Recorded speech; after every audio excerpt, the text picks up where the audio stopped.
प्रणाम। हाँ शिवोहम। शिवोहम। आवाज आ रही है?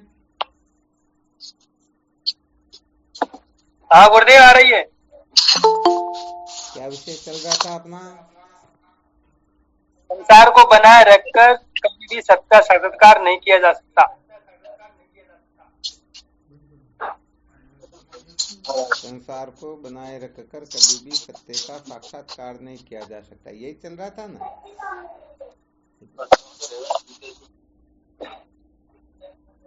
हाँ जी। कल क्या सुनाया था इसके अंतर्गत?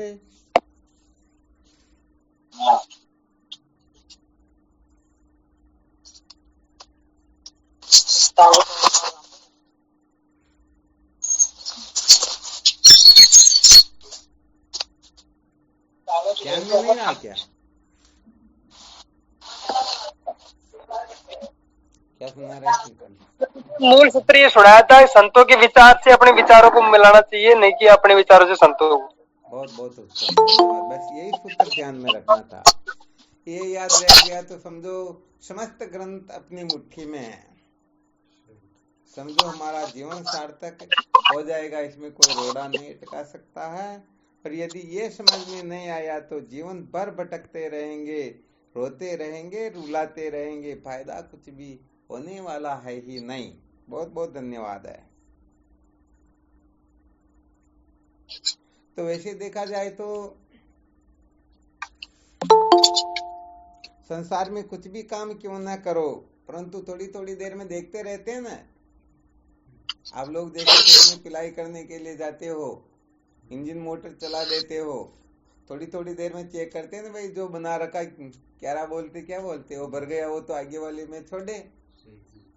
ऐसे ही हमें सदा सर्वदा इसका अच्छी तरह से मंथन करते रहना चाहिए कि महापुरुषों के अनुभव से अपने अनुभव को एक होने में कितना समय लगेगा, हम किस जगह पर है, कितना अनुभव जो है वो ठीक। स्वामी जी के चरणों में साष्टांग प्रणाम। शिवोहम। हम प्रणाम गुरुदेव जी को हम। तो ये बड़ा विलक्षण सूत्र सदा सर्वदा ध्यान रखना चाहिए। सचमुच में होशियार वही होता है जो सदा सर्वदा सावधान रहता है। ऐसे देखा जाए तो सावधान रहने का नाम ही साधना होती है। ऐसा नहीं कि माला लेकर के बैठ गए और राम राम करने लग गए, अथवा और कोई दूसरा तीसरा करने लग गए, ऐसा नहीं है। बल्कि सदा सर्वदा सावधान रहे, किस समय क्या करना उसी को करे, तो नहीं करना ना करे, यही सावधानी होती है।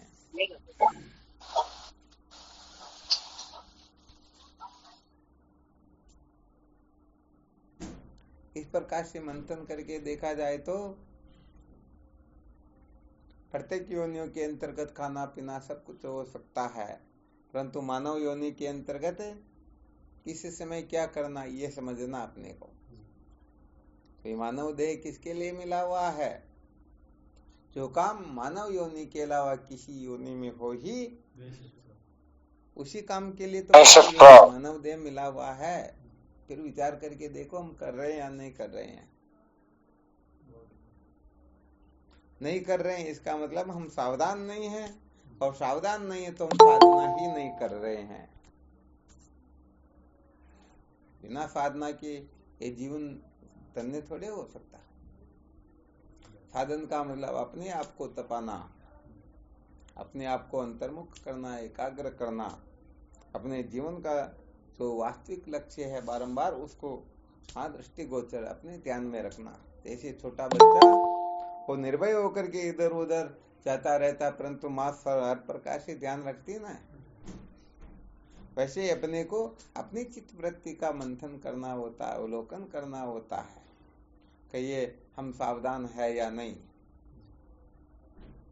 तो सचमुच में सावधान रहेंगे तो जीवन सार्थक हो जाएगा, और सावधान नहीं रहेंगे तो अंतोगत्वा रोने पछताने के सिवाय कुछ भी मिलने वाला है ही नहीं। इसको बहुत अच्छी तरह से समझ लेना चाहिए, ये पक्की बात है। वैसे देखा जाए तो सचमुच में सावधान वही हो सकता ना,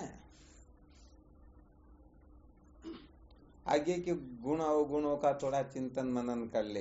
जैसे चोरी करने वाला पहले ये समझ ले चोरी का मुझे फल ये मिलेगा कि पता नहीं क्या क्या सजा हो सकती है। मर्डर करने वाला ये सोच ले मुझे भी इसके बदले में फांसी हो सकती है, तो ऐसा काम करेगा क्या?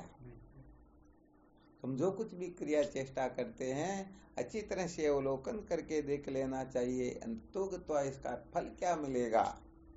फल यदि दुख हो तो फिर हमें तुरंत सावधान हो जाना चाहिए। नहीं, हमें इस ओर प्रवृत्त नहीं होना है। अंततोगत्वा इस ओर प्रवृत्त होने पर रोने पछताने के सिवाय अंत में कुछ भी मिलने वाला है ही नहीं।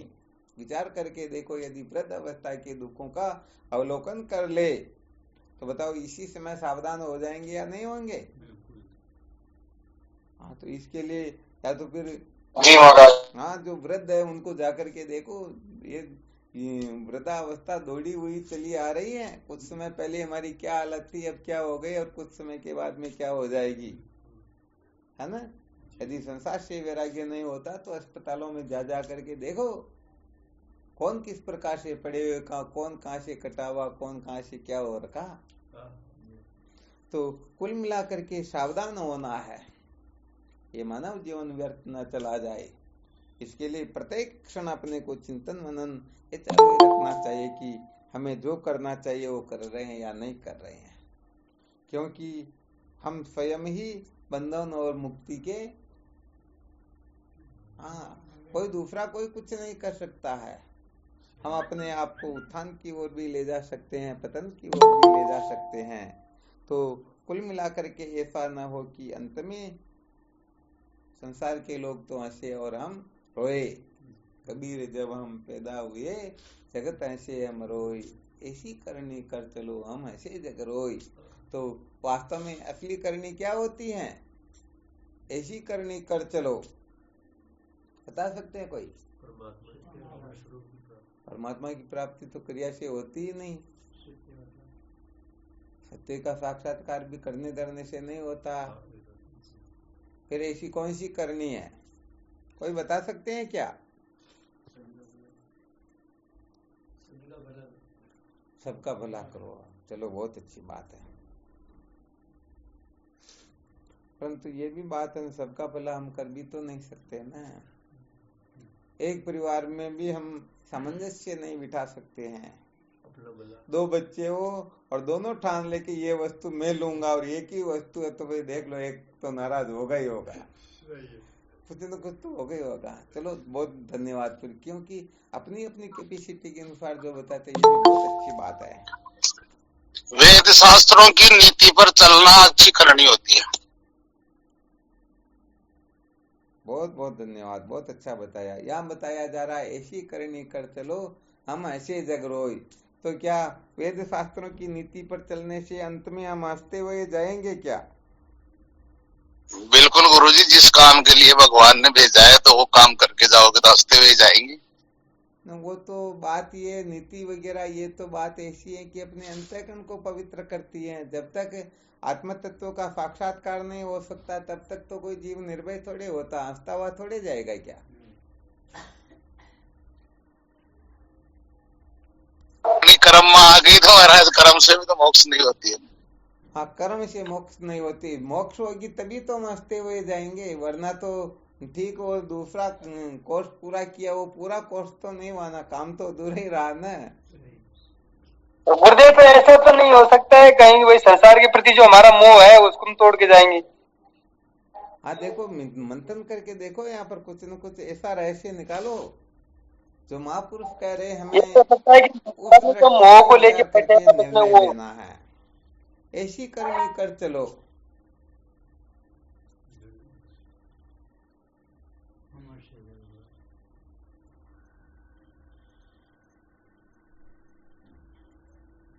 गुरुदेव जब सत्य का साक्षात्कार हो जाएगा तब हम स्वयं तो आनंदित हो ही जाएंगे, तब संसार का तो कोई दुख नहीं है, हम तो आनंद। और पीछे वाले रोते रहेंगे, वो उनका तो वो तो हम सदा ही रोते हैं कि कोई भी जाए तो। अरे वाह, और चलो ये भी बहुत अच्छा संकेत किया, क्योंकि उनको तो हम रुला हंसाएंगे या शांत भी करवाएंगे फिर भी वो तो रोएंगे, उनका काम रोने का। चलो फिर भी इस सूत्र की दृष्टि से बताओ, ऐसी करनी कर चलिए हम ऐसे जग रोए, यहाँ पर कोई ऐसा कोई सूत्र निकाल सकते हैं? स्वामी जी के चरणों में कोटि कोटि प्रणाम। हाँ शिवो, हम बोलो। गुरुदेव, कर्मों के द्वारा कर्मों को त्याग कर देना। ये कर्मों के द्वारा कर्मों का त्याग कैसे? बहुत धन्यवाद, बहुत अच्छा संकेत किया। कर्मों के द्वारा कर्मों का त्याग कैसे होता है?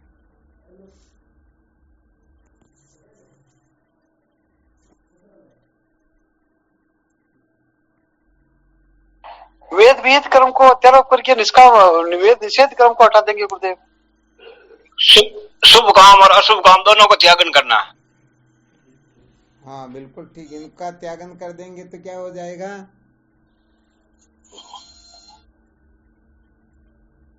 ऐसी करनी, ऐसी इससे भी तो मोक्ष नहीं होगी ना। हाँ फिर भी बिल्कुल समझो, करीब करीब तो आ ही गए वो।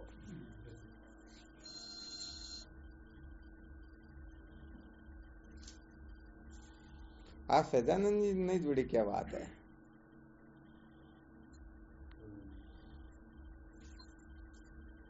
हाँ और कोई निकालो रहस्य।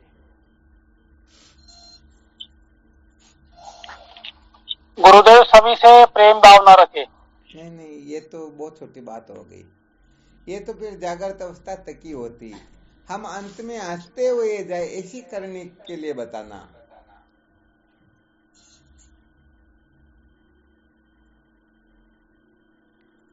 और हंसता वही जा सकता जिनको सत्य का साक्षात्कार हो गया, जो विद्या के बंधन से मुक्त हुआ, सचमुच में वही हंसता हुआ जाएगा। बाकी तो बेचारे रोते हुए ही जाएंगे, ये बिल्कुल पक्का है। सब कुछ प्राप्त क्यों ना कर ले, फिर भी अंत का जो वर्णन आता ना, अंत समय में जो हंसता हुआ जाता, समझो उन्हीं का जीवन सार्थक होता है। ये अभिमान बिल्कुल नहीं रहेगा महाराज जी, और माना नाम की दूसरी चीज है ही नहीं। और जिनको देहाभिमान वह है, वो अपने शरीर से छूटने से उनको वो दुख का अनुभव वो करेंगे। हाँ बिल्कुल सत्य वचन। वैसे देहाभिमान की निवृत्ति तो जीवन की सार्थकता होती है।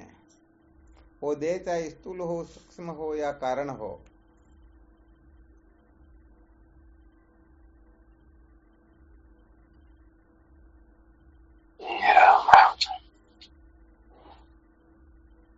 और भी कोई कुछ बताएंगे? हाँ सभी साधक बता रहे, सबका सही है, परंतु यहाँ करनी शब्द से क्या तात्पर्य है? ऐसी करनी कर चलो हम ऐसे जग रोय।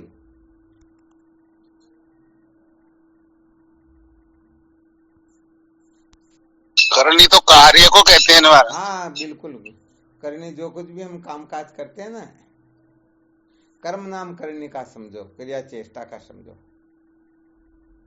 ऐसी कौन सी क्रिया चेष्टा करे कि अंत में हम हंसते हुए जाए, जबकि ये भी सिद्धांत है कि करने धरने से संसार कटता नहीं, सत्य का साक्षात्कार नहीं होता। करने धरने से तो स्वर्ग मिल सकता है, ब्रह्मलोक मिल सकता है, फालोक के सामिप्य मुक्तियां मिल सकती हैं, परंतु विद्या के बंधन से छुटकारा करने धरने से नहीं होता है।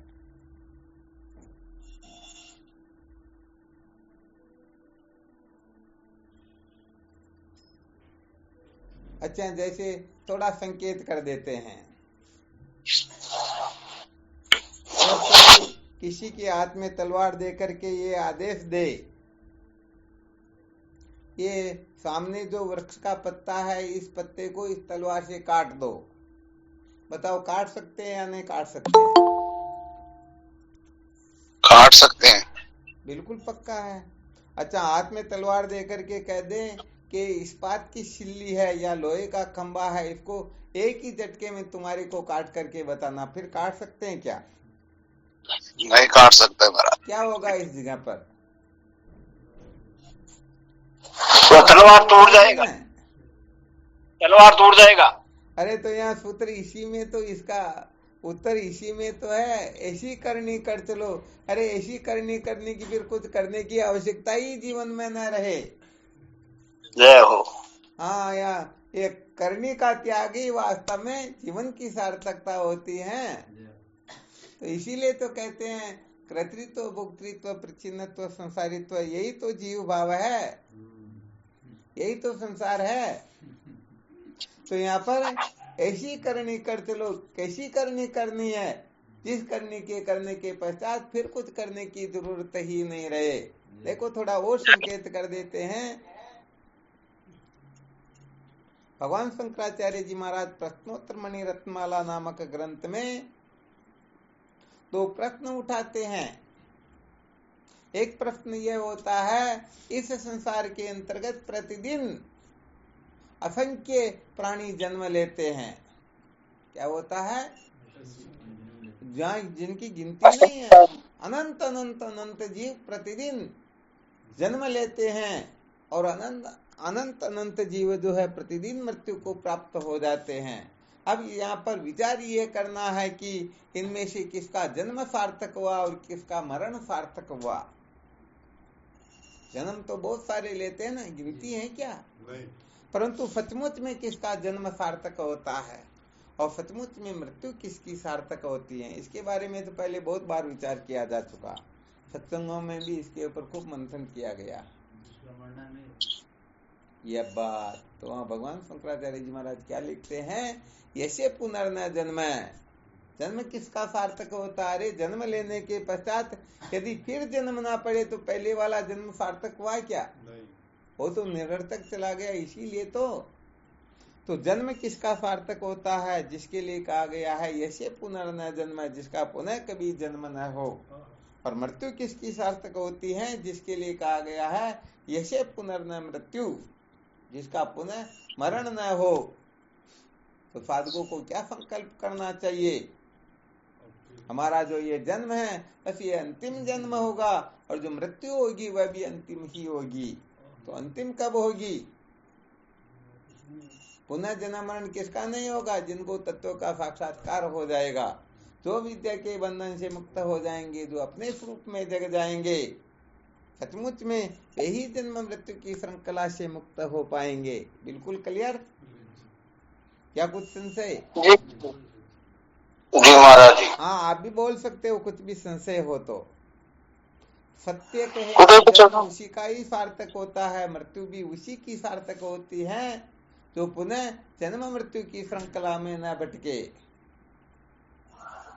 अब देखो यदि जन्म को सार्थक करना हो तो अब फिर किसी माँ के गर्भ में उल्टा मत लटकना, और मरण को सार्थक करना हो तो अब फिर क्यों मरेंगे कौन? जो जन्मेंगे वो तो मरेगा। तो 2 में से एक काम भी कोई कर लेगा तो उनका जन्म और मरण दोनों ही सार्थक हो जाएगा। गुरुदेव चरण कोटि कोटि प्रणाम। हाँ शिव, हम बोलो। गुरुदेव निषेध कर्म तो हट जाएंगे, लेकिन गुरुदेव वेद विहित कर्मों को हटाने के लिए क्या करना पड़ेगा? इसके लिए सत्संग की आवश्यकता होती है। निषिद्ध कर्मों का त्याग विहित कर्मों से होता है और विहित कर्म का त्याग फिर सत्संग से होता है। आत्मज्ञान से सारा का सारा, क्योंकि बात यह है कि जैसे अपने को चलना कब होता है?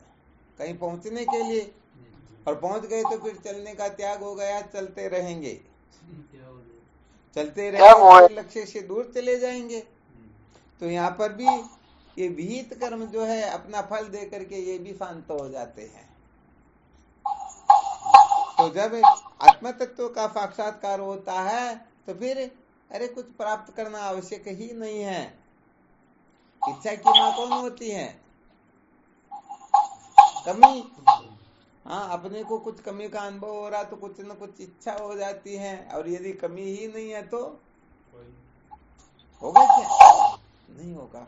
तो ये इच्छा जो होती है ये कमी के कारण होती है। जब आत्म तत्व का बोध होता है तो कहने का मतलब जो सजाते विजाते स्वगत वेद से रहित अस्थि भांति प्रिय रूप जो ब्रह्म है, उस ब्रह्म का साक्षात्कार हो जाता है, जिनमें अनंत अनंत अनंत कोटि कोटि ब्रह्मांड जो है संकल्प मात्र से स्थित है।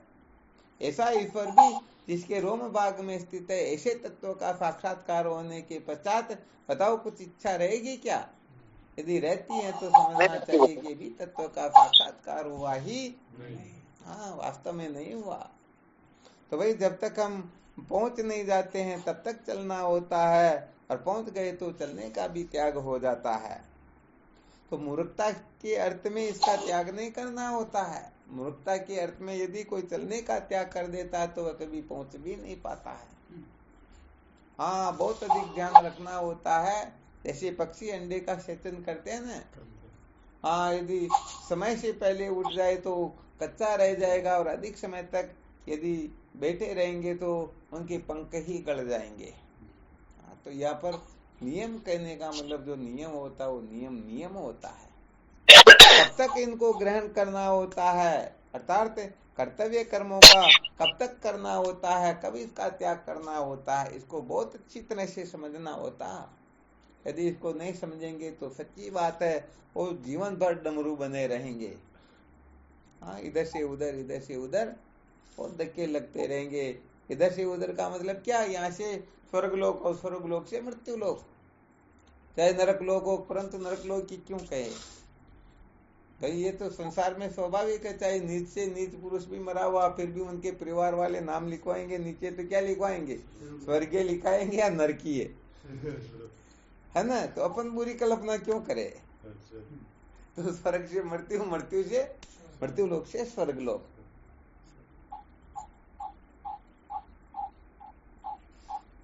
तो सत्य कहे तो सावधान वही होता है, जब तक करना हो तब तक करता है, जब करने का त्याग हो तब वो उसका समझ लेना चाहिए वह सावधान है। इसी प्रकार से प्रत्येक क्षेत्र के अंतर्गत जगने से लेकर के सोने तक, जन्म से लेकर के मृत्यु तक, प्रत्येक क्षेत्र में जो सावधान रहता है वही सचमुच में सच्चा साधक होता है। और यदि सावधान नहीं है तो वास्तव में वह साधक है ही नहीं। तो यहाँ मौज मस्ती मनोरंजन का कोई औचित्य नहीं है, ये सब छूटते हैं। और यदि इनको बनाए रख करके फिर कोई सत्य का साक्षात्कार करना चाहता है तो बड़ा गड़बड़ घोटाला हो जाता है, कभी भी काम चलने वाला है ही नहीं। बहुत अच्छी तरह से इस रहस्य को समझना होता है। अब देखो, विचार करके देखो, हम दिन में कितनी बार सावधान रहते हैं। संसार के काम में तो बिल्कुल पक्का, मोटरसाइकिल चला रहे हैं तो भले बातें करते जाएंगे परंतु सावधान रहेंगे कहीं एक्सीडेंट न हो जाए, परंतु इस तरफ भी सावधान है क्या? जीवन के प्रत्येक क्षेत्र में सावधानी की आवश्यकता होती है। तो व्यवहारिक सत्ता में यदि कोई सावधान रहता है तो बड़े दुख से वो बच जाता है, परंतु सचमुच में सावधान वही होता है जो इस जीवन को व्यर्थ बर्बाद नहीं होता, बल्कि इस शरीर के 100 वर्ष होने से पहले पहले यह चेद विदित सत्यमस्ति न चेदिया वेदिन महती विनष्टि। इस शरीर का नाश होने से पहले पहले जो सत्य का साक्षात्कार कर लेता है उनका जीवन सार्थक हो जाता है, और जो सत्य का साक्षात्कार नहीं कर पाता उनका महान विनाश हो जाता है। क्या होता है गौतम?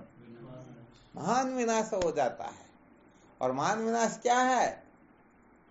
पुनरपि जननम पुनरपि मरणम पुनरपि जननी जठरे शयनम, बार बार जन्मो मरो और माँ के गर्भ में उल्टे,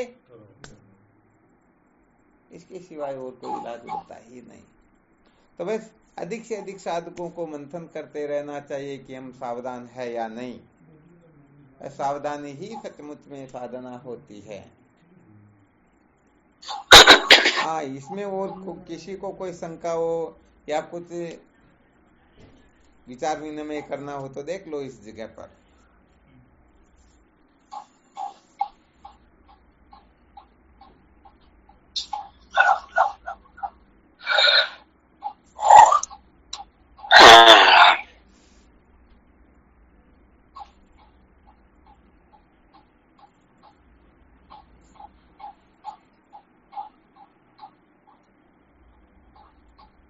किसी को कोई शंका नहीं? नहीं है बाप जी। अच्छा, बहुत अच्छी बात है।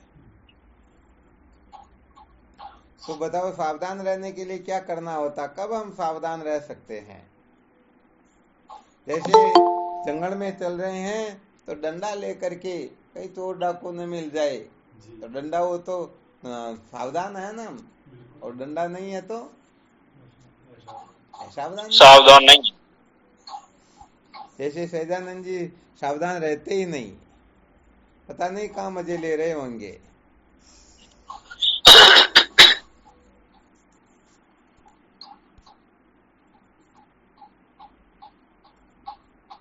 तो ऐसे ही इस अध्यात्म के क्षेत्र में हम सावधान कब रह पाएंगे? क्या करें कि हम सावधान रह सके?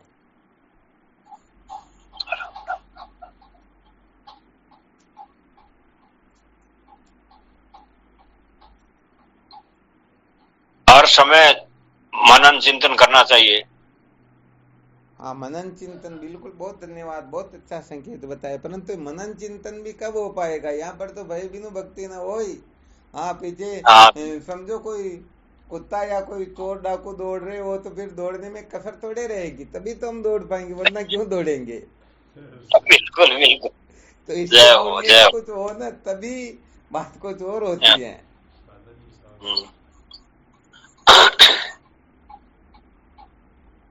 जैसे वो एक दुआ आता ना, दो बातन को भूल मत जो चाहे कल्याण, नारायण एक मौत को दूजे श्री भगवान।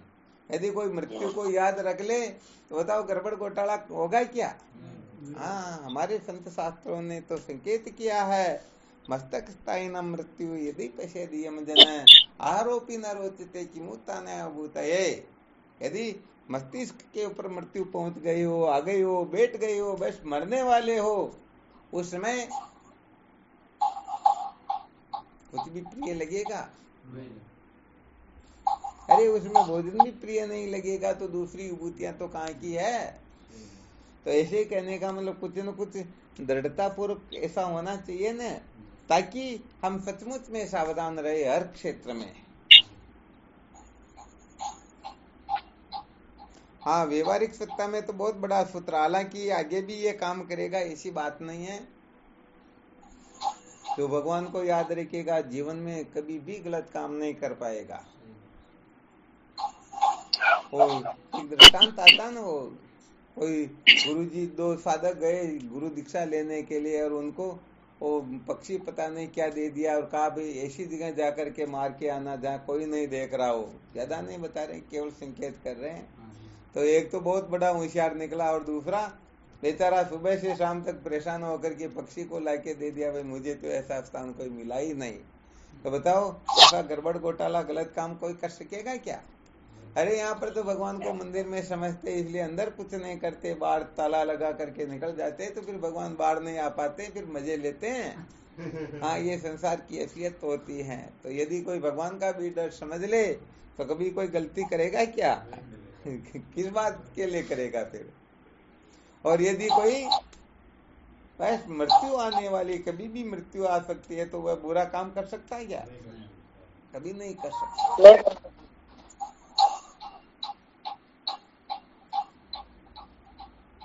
हाँ, ऐसी आप भी कोई ऐसा फॉर्मूला बताओ ना भाई, ताकि सबको ये पता लगे।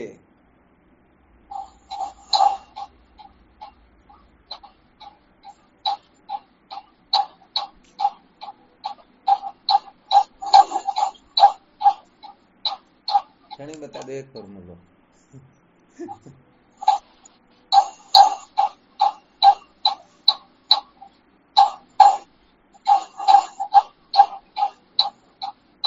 महाराजा खींचड़ी कौन कूट रही है? अभी देखते हैं, अभी बंद करते हैं इनको। ये हो गया बंद।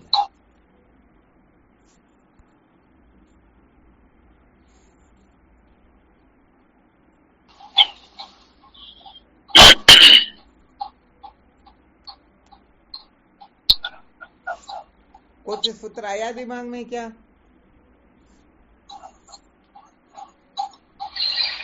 नहीं आया गुरुदेव। इसका मतलब तो साधना में फेल हो रहे हो आप लोग, पता ही नहीं। हमें सावधान रहना, परंतु मूल में क्या समझ करके, जैसे रोड पर चलते तो मरने के डर से हम सावधान रहते हैं ना, यदि मृत्यु का बिल्कुल। डर हो, सावधान रहेंगे क्या? फिर तो हम चौड़ा बाजार सकड़ा, हाँ पता नहीं किसकी क्या कर देंगे।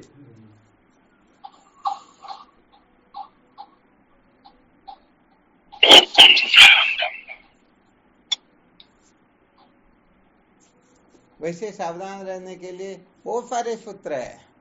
इसमें एक छोटा सा सूत्र भी अभी तुरंत ध्यान में आया, वो थोड़ा संकेत करते हैं। समझो जैसे किसी को जगत का डर हो तो जगत की दृष्टि से कोई बुरा काम करेंगे क्या? यदि किसी को ईश्वर का डर हो तो ईश्वर की दृष्टि में जो जो बुरा वो करेंगे क्या? और यदि कोई गुरुदेव का डर समझे तो कहते ना, हरि डर से डरता रहिए, गुरु डर से गम लइए, जग डर से व्यवहार पवित्र, देख देख पग दइए। तो बोलो सारा काम सिद्ध हो जाएगा ना। अब अभी यहाँ साधकों की चर्चा चल रही, तो अब साधक कमजोर है, वरना तुरंत कह देना चाहिए केवल और केवल मात्र गुरुदेव का डर है। या तो गुरुदेव का डर हो, या संतों का डर हो, या कोई संसार में जो सज्जन पुरुष उनका डर हो।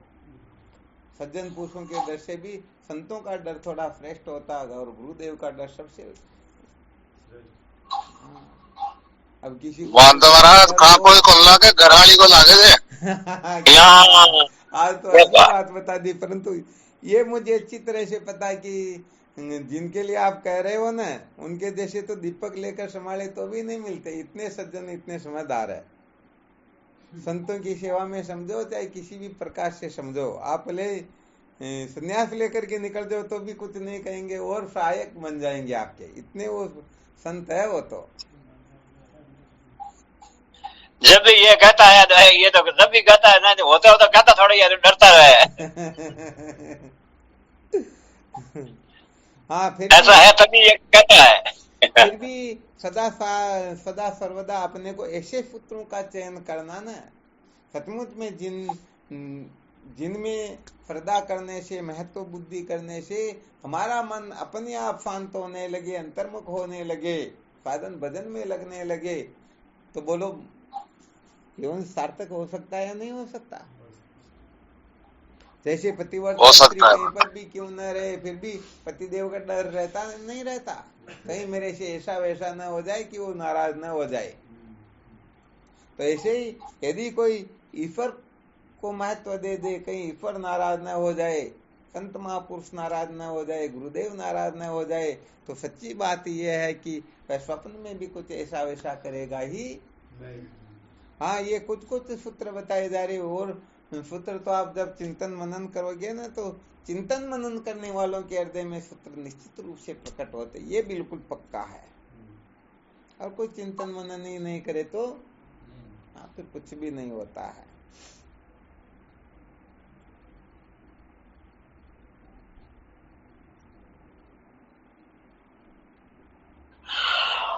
स्वामी जी के चरणों में कोटि कोटि प्रणाम। हाँ, शिवोहम। गुरुदेव, असली शादी कौन सी है? असली शादी आत्म तत्व का साक्षात्कार ही है। कहते हैं ना, असली शादी त्याग के नकली करता व्याव, गुरु पद का मान नहीं कितना है अन्याव, कितना है अन्याव, असल औरत है शांति, फिर कच्चापन और मायूं, प्रेम से पकड़ी भ्रांति। कुमारामियों कहते हैं वर्ता गवाए डाव, वर्ता गवायो डाव, असली शादी त्याग के नकली करता व्याव। तो सचमुच में तो असली शादी तो वही होती जिसको कर लेने के पश्चात फिर शादी करने की जरूरत ही नहीं रहती। बहुत अच्छी बात है। ये संसार में जितना भी ये नकली ब्याह भी तो है, क्योंकि हर जन्म में परिवर्तन होता रहता। असली होता तो हर जन्म में, भले अपने यहाँ तो सनातन धर्म के अंतर्गत 7 जन्म की संकल्प वगैरह सब कुछ लेते हैं, परंतु संभव थोड़ी हो पाता। 7 जन्म का हो भी जाए फिर भी 8वें जन्म में तो गड़बड़ हो सकती है ना। हाँ, तो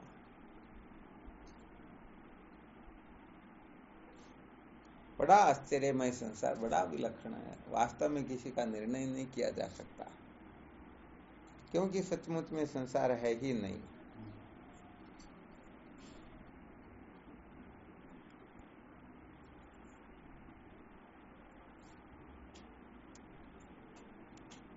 तो सचमुच में जो इसी जीवन में सत्य का साक्षात्कार करना चाहता है, बंधन से मुक्त होना चाहता है, वास्तव में वही सदा सर्वदा सावधान रहेगा। ठीक है ना? और जो सचमुच में सत्य का साक्षात्कार नहीं चाहता वो कभी भी सावधान रहेगा ही। उसको कोई जरूरत भी तो नहीं है ना, आवश्यकता ही नहीं उनको क्या करना सावधान रह करके।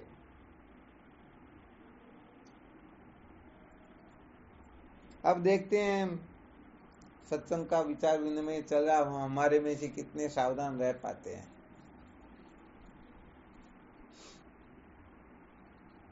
हाँ, वृद्धावस्था में भी यदि युवा अवस्था का काम करे महावीर जी तो समझो सावधान नहीं है। हाँ, सच्ची बात है।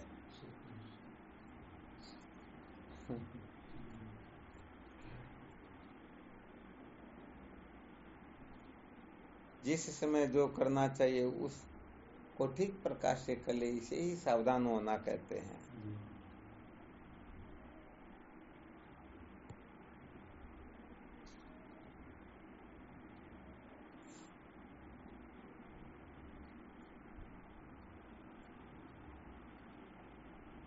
खेत की सूख के बाद पानी दे हम कोई फायदा हो महाराज। क्या हुआ?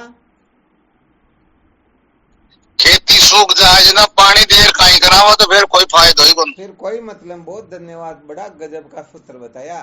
खेती सूखे वर्ष बो धन को कोने काम। हाँ, बिल्कुल सत्य बात। बहुत बहुत मोतीलाल जी तो कभी कभी गजब बात बता देते भाई। अरे मोतीलाल जी आजकल कभी कभी नहीं जुड़ते हो ऐसा लगता। अच्छा, बहुत दिन से जुड़े क्या? नहीं साहब, जुड़ू तो रोज नहीं छो, पर मारे थोड़ी ज्यादा लाग रही है।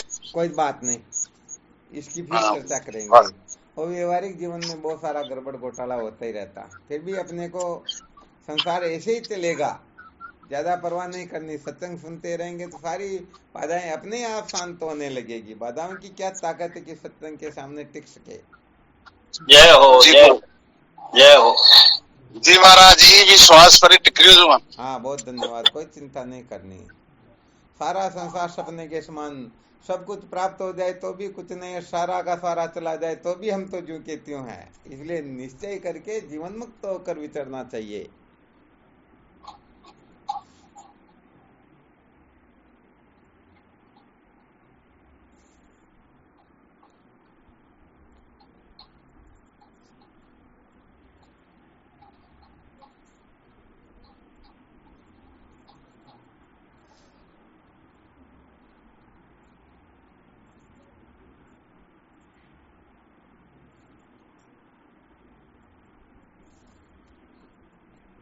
अच्छा,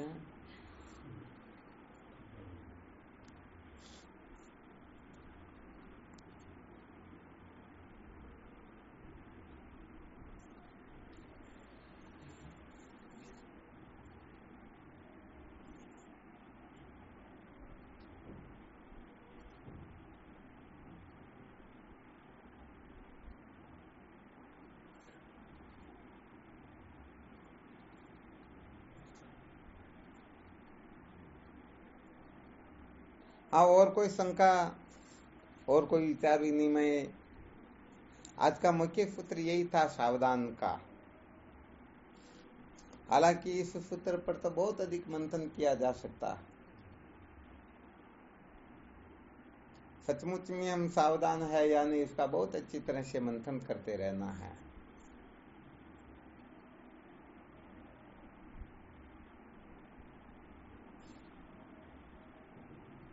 होशियार रहना बंदे, मत जाना मूल ठगा के। होशियार रहना प्यारे, मत जाना मूल ठगा के। ये नगरी है ठगों की, ठगती है दम पिला के। जब कामा अग्नि जगती, तब नारी तुझको ठगती। ताकत को तेरी हरती, झूठा नखरा दिखा के। होशियार रहना प्यारे, मत जाना मूल ठगा के। बड़ा गजब का है सब वास्तव में। क्या हुआ? है क्रोध सबका बेरी, दिखलाता तेरी मेरी। ये ठगता करे नहीं देरी, आपा की सुधी बुला के। होशियार रहना प्यारे, मत जाना मोल ठगा के। अति उत्तम। बस इसलिए ये संसार तो यहाँ पर सब ठगने वाले, ये बहुत अच्छी तरह से ध्यान रखना। और दूसरों के लिए तो क्या कहे, अपनी इंद्रियां भी ठगने वाली, मन बुद्धि भी धोखा देने वाले हैं। इसलिए दूसरों की तो बात ही छोड़ो, अपने पर भी, मन बुद्धि पर ये भी विश्वास के लायक नहीं, तो फिर कौन संसार में विश्वास के लायक हो सकते हैं। इसीलिए केवल और केवल मात्र जो संत महापुरुषों का आश्रय ले लेते हैं, वही सचमुच में सदा सदा के लिए निर्भय हो सकते हैं, जीवन को धन्य बना सकते हैं। बाकी नहीं, सच्ची बात तो ये है। क्योंकि जो संतों की ठगाई में आ जाता है ना, उसको भी अनंत कोटि ब्रह्मांड में कोई नहीं ठग सकता। हाँ, ये बिल्कुल पक्की बात है। जो संतों की महाराज जी जहाँ ठगाई, उनको और कोई ठगता रहता है। और एक बार संतों की ठगाई में आ गए, गुरुदेव की ठगाई में आ गए, तो सचमुच में फिर किसी की ताकत नहीं कि उनको ठग ले। परंतु वो साधक बड़े खतरनाक होते, इतने सावधान होते कि अरे कहीं न कहीं हमको ठग न ले।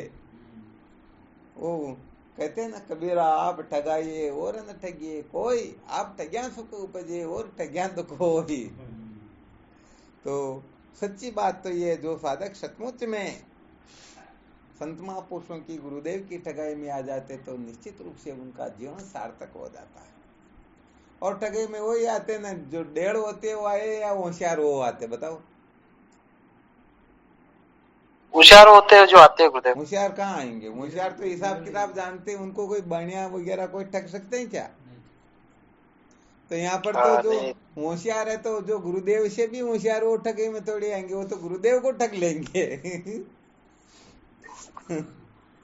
परंतु जो डेढ़ होते हैं ना, वो फिर गुरुदेव की ठगाई में आ जाते हैं। और एक बार गुरुदेव की ठगाई में आ गए तो समझो जीवन धन्य हो गया। परंतु बड़ा खतरनाक काम, ये जरूर पक्की बात है। जो गुरुदेव होशियार होंगे वही तो गुरुदेव की वाणी में आएंगे। जो जिनको ज्ञान हो गया वही तो गुरुदेव से ठगाएंगे, जिनको ज्ञान नहीं वो कैसे ठगाएंगे गुरुदेव को। हाँ नहीं, वो तो समझ रहा मैं आपकी बात, परंतु यहाँ कहने का तात्पर्य समझो, यदि हम अपनी कल्पनाओं को, अपनी जानकारियों को महत्व देंगे तो उन्हीं को तो होशियार कह रहे, तो ऐसे होशियार कभी ठगाई में थोड़ी आ सकते हैं। वो तो ध्यान रखते कहीं गुरुजी हमको बेवकूफ न बना दे, ठग करके न ले जाए, पता नहीं क्या न कर बैठे। यहाँ पर जो कहने का तात्पर्य होता उसको थोड़ा मंथन कर लिया करो, है ना, वरना सचमुच में जो होशियार होगा वही तो ठगाई में आएंगे। परंतु संसार की दृष्टि से जो होशियार वो कभी नहीं आएंगे। थोड़ा रहस्य ये है। होशियार नंबर वो है जो, हाँ, जो महापुरुषों की शरण में जाते वही तो होशियार है, बाकी तो सब डेढ़ ही है ना। परंतु यहाँ विषय जो चल रहा, थोड़ा इसका रहस्य अच्छी तरह से समझ लिया करो। यदि होशियार कह दे तो भी किस प्रकार से होशियार, डेढ़ कह दे तो भी किस प्रकार से, क्योंकि दोनों सूत्रों को तुलनात्मक अध्ययन करके तुरंत निर्णय ले लेना चाहिए। जो अपनी मन बुद्धि को ही महत्व दे करके बैठे हुए हैं, वो क्या हुए? होशियार हुए ना, वो ठगे में आ सकते क्या? बस बात इतनी सी है। और जो इस तरफ मुझे इसी जीवन में सत्य का साक्षात्कार करना है, तो वास्तव में होशियार वही तो, और वही ठगाई में आ जाएगा।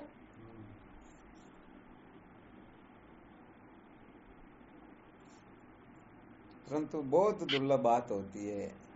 सेठ जी ने कहा ना, महाराज जी आप तो बड़े आनंद में रहते हो, ऐसा क्या प्राप्त हुआ आपको? कहा भाई ये तो हमारे जीवन भर की पूंजी है, यदि तुम भी मेरे जैसे अलमस्त जीवन मुक्त होना चाहते हो तो तुम्हारी जो जीवन भर की पूंजी है वो ट्रांसफर कर देते हैं, मेरी पूंजी तुमको दे दो, तुम्हारी पूंजी मुझे दे दो। तो सेठ जी करने लगे। ऐसे काम थोड़े चलता क्या? सेठ जी सोच रहे मेरे को ठग लेंगे ये। अरे तो सिर कटेगा तब जाकर के सत्य का साक्षात्कार होगा ना, तब जाकर के निर्भयता आएगी जीवन में।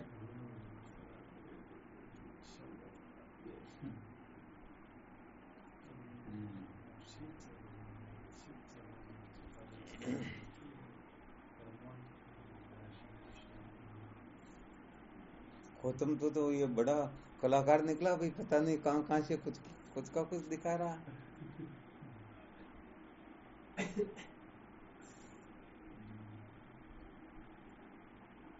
चलो ठीक, फिर करो साधन भजन, है ना। जी गुरुदेव प्रणाम। हाँ, नमो नारायण शिवोहम। शिवोहम प्रणाम। शिवोहम। गुरु जी को कोटि कोटि प्रणाम। श्री गुरु जी चरणों में को साष्टांग प्रणाम।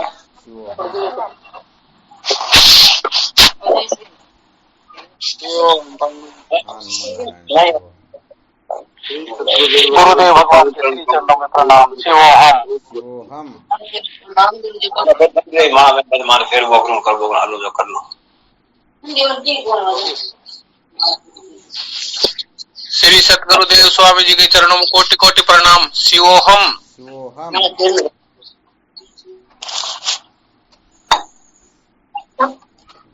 शिवोहम गुरुदेव, आपके श्री चरणों में बारंबार प्रणाम, कोटि कोटि वंदन आपके श्री चरणों में गुरुदेव। ओहम। प्रणाम गुरुदेव, आपके श्री चरणों में प्रणाम, बारंबार प्रणाम। प्रणाम गुरुदेव। शिवोहम। शिवोहम।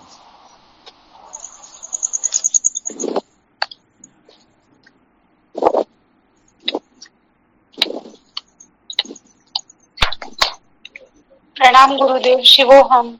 हाँ, शिवोहम। कोटि कोटि प्रणाम। हाँ, शिवोहम।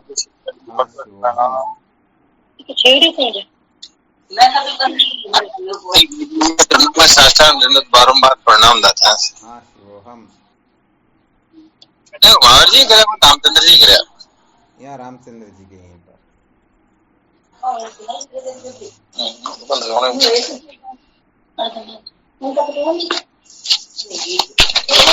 प्रणाम स्वामी जी, आपके श्री चरणों में प्रणाम। शिवोहम। प्रणाम गुरुदेव, आपके चरणों में साष्टांग प्रणाम। हाँ, शिवोहम। प्रणाम गुरुदेव, आपके श्री चरणों में बारंबार जय हो, आपकी जय हो। शिवोहम। हरिओम। हाँ, नारायण शिवोहम। हरिओम।